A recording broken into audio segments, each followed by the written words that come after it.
Naghahanap ka ba ng libre at relaxing na pasyalan sa Baguio?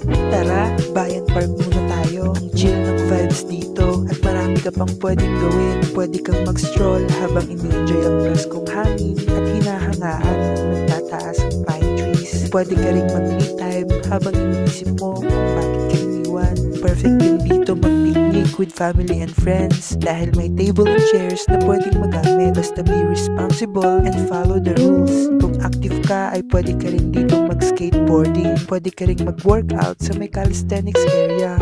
May sunken playground din for kids. Safe and siguradong mag-i-enjoy sila dito. Mayroon ding camping area pero temporarily closed dahil naka-beauty rest ang grasses. Kung gusto mong pumunta rito ay sundan mo lang ang video. Dito sa baba ng overpass sa tabi ng Malcolm Square ay sumakay ng jeep na may nakasulat na Aurora Hill. 13 pesos lang ang pamasahe. Sa mismong entrance ng Bayan Park nila kayo ibababa. Dito sa tabi ng exit ang sakayan naman ng jeep na city proper. Kaya kung gusto mo ng libre, relaxing at nature-filled na pasyalan, add mo na ang Bayan Park sa Baguio itinerary mo. Yun lang, salamat!